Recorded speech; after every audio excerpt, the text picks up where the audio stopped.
가치는 워낙 중요하기 때문에 형 시리즈로 하나씩 둘씩 이렇게 살펴봐도 좋을 것 같은데 뭐 아주 속된 말로 하면 왕건이를 한번 살펴봤어요. 서비스 거기에 관련된 가치 그러면서 최선의 이소원 뭐 이런 이야기까지 했었는데 넘버 2, 넘버 3 한번 살펴본다면 두 번째 가치는 또 뭐가 있고 세 번째 가치는 뭐가 있을까요? 이전에 이야기했던 것처럼 두 번째 가치는 사회 정의. 소셜 저스티스. 소셜 저스티스. 이 사회 정의하고 세 번째 가치를 같이 네네. 얘기해 주는 게 좋을 것 같아. 세 번째는 개인의 권위와 가치. 이 두 가지를 이렇게 생각을 해보면 네. 하나는 사회가 우리가 추구하는 사회는 어떤 사회가 돼야 되겠다. 네. 라고 하는 거를 제시하는 것이고 네. 또 다른 하나는 우리가 만나는 사람들이 어떤 사람들로 나아갔으면 좋겠다 라고 하는 거를 규정하는 사회와 개인이라고 할 수 있겠다. 그죠? 그렇지. 네네네. 네. 우리가 사회와 개인은 사회복지에서 정말 뗄래야 뗄 수 없는 그렇죠. 물과 고기라고 할 수 있는. 그렇지. 네.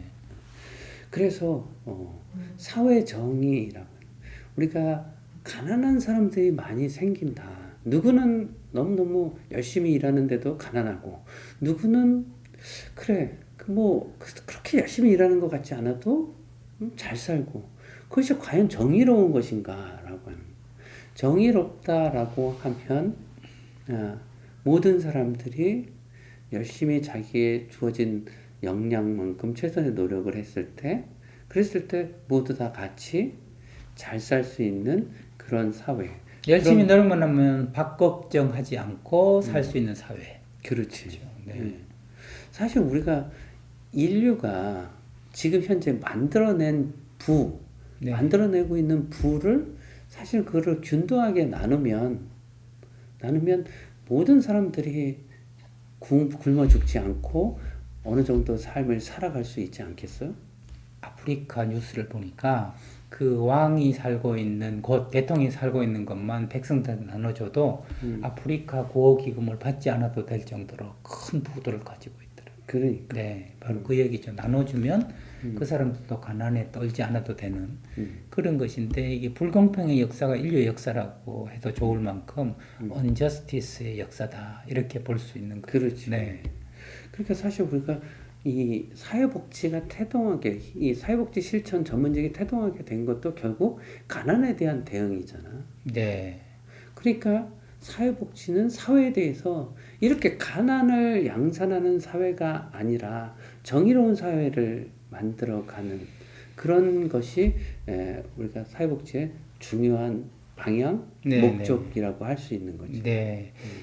정의로운 사회라고 하는 것이 굉장히 추상적인 개념이지만 예전에 제가 대학원에서 그 장애인 복지론을 공부할 때 그 교수님이 그런 말씀을 하셨거든요.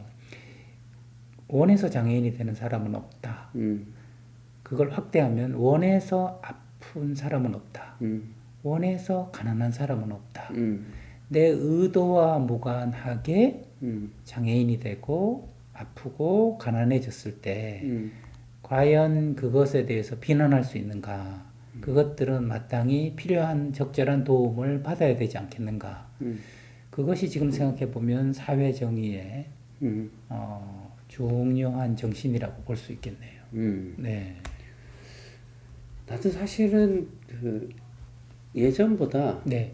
나이를 먹고 공부를 하면 보수화되는 게 아니라 좀 보다 더 진보적이 되는 것 같은 느낌이 드는데 지금은 아이들을 보면 TV에서 부잣집 아이들, 잘 사는 아이들 그런 모습들을 보고 우리 주변에서도 봤을 때 저 아이가 누리는 부. 그 또 다른 이면에는 정말 가난하고 어려운 지역에서 태어나서 거기서 살아나는 아이들. 그 아이들이 누리는 삶. 과연 이게 무엇을 의미할까? 네. 그 부잣집에서 태어난 아이들 자기의 노력으로 이룬 부도 아니잖아. 그 가난한 집도 마찬가지고. 그런데 우리는 태어나면서 어느 사람은 부자가 되어 있고 어느 사람은 가난하게 되어 있고. 이거는 바람직한 사회가 결코 아니지 않는가. 네, 이런 말이 있더라고요. 아무도 잘못한 사람이 없는데 누구도 행복하지 않다면 구조를 묻지 않을 수 없다. 그렇지. 그런데 영국의 빈민가 했을 때 그 빈민들의 노동자들이 무엇을 잘못했을까요? 먹고 살기 위해서 도시로 나온 것뿐. 그런데 누구도 행복하지 않다면 자본주의의 구조를 묻지 않을 수 없다. 그것이 복지가 아니라 고빈의 복지가 아니라 사회적 책임을 통감하는 사회복지를 태동시킨 그렇지. 뿌리가 되었다. 그것이 사실은 사회정의라고 이미 사회복지가 태동할 때부터 사회정의는 사회복지가 태동할 수밖에 없는 핵심 가치였다. 이렇게 볼 수 있는 거네요. 그죠? 그래 누구나 상식적으로 생각했을 때 열심히 일하면 그 구조라는 것이 열심히 일한 사람이 박 걱정하지 않게 위화감 느끼지 않게 살 수 있도록 해주는 것 이게 복지여야 된다라는 이야기 아니겠어요? 네.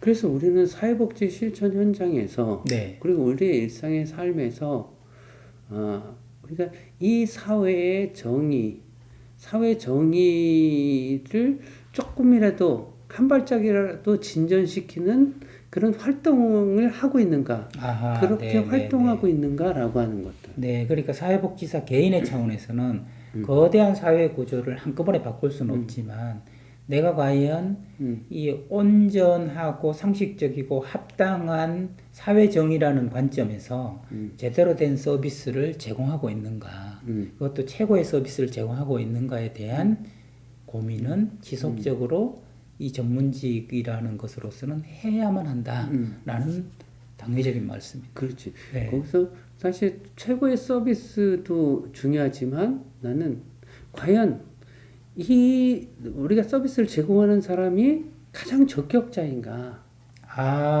그것도 하나의 사회 정의네요. 그게 그렇죠? 네. 왜냐하면 모두 다 어렵고 그래서 받을만 하지만 네.